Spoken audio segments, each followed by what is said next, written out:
Howdy folks, Doc here with Last Best Tool, and this is the Snap-on Knife Sharpener, Knife and Tool Sharpener. This is the SCKS2.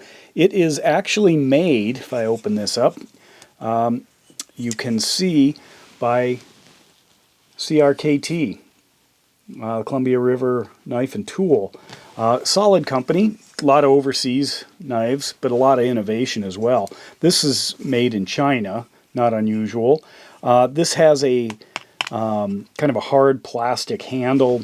You can see empty on the inside, held together with a couple of little torque screws there. And then this, I was trying to see if is it painted? Is that it? I think so. So that's probably going to come off of there, meaning the value will go way down. But what do we have? Three main tools basically, and a 3-position handle.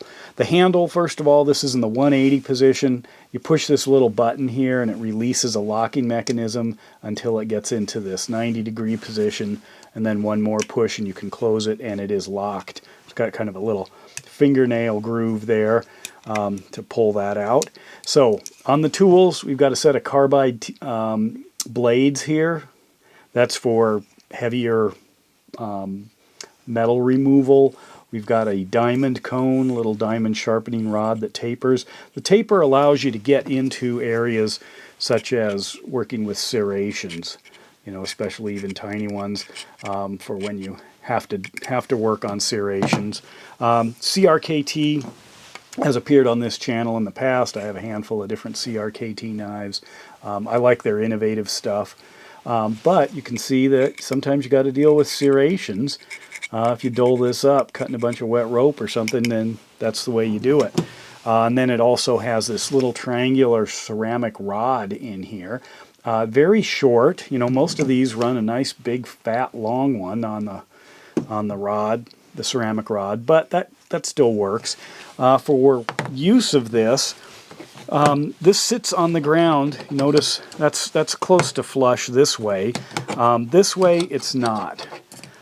So if you're really pushing, you can get some tip or put a little bit more effort on that pivot, you know, trying to hold it still. But that might be to preserve this so you don't grind that down while you're trying to remove a bunch of metal using those carbide scraper blades there. These are replaceable should you wear them down. And then using that ceramic, you can actually do some nice honing there, or you can get that into some spots on tools as long as you've got enough work environment there. Lots of other things use a similar rod like that. Here's a Smith's. Here's a Sharpal. This one I've ground down a lot, but you can actually use this quite a bit for all kinds of sharpening. It's just a nice diamond rod there, and it has a flat. Just because these are tapered doesn't mean these aren't flat. I mean, you know, they're just not parallel.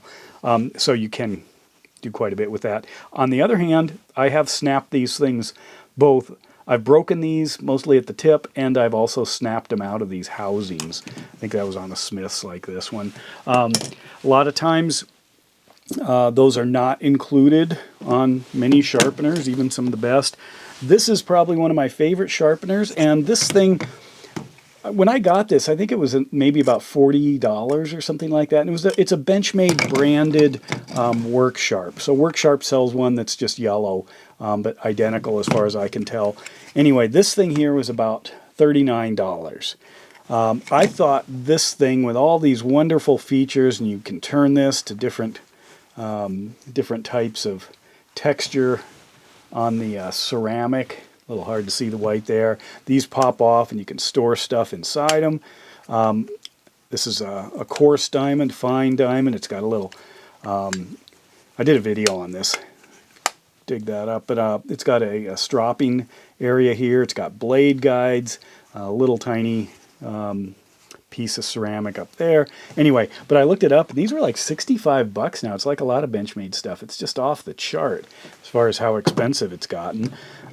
So maybe that's not terribly expensive, but you can get simple things like this. Some of these even under $10.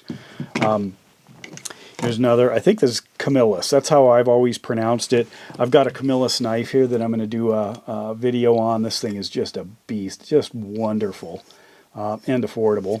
But there are lots of options here. This also, they put in tools around it. I don't like that. I'd rather have a tool, not a sharp knife sharpener. But anyway, so I thought I'd bring the Snap-on one to your attention if you didn't know that they made such things. It is a well-made tool for what it is, with the CRKT behind it, but it is a little on the expensive side. However, you know, if you are a Snap-on aficionado and you appreciate, you know, the Snap-on branding on tools other than tools, then this might be an option. Anyway, with that, Doc out.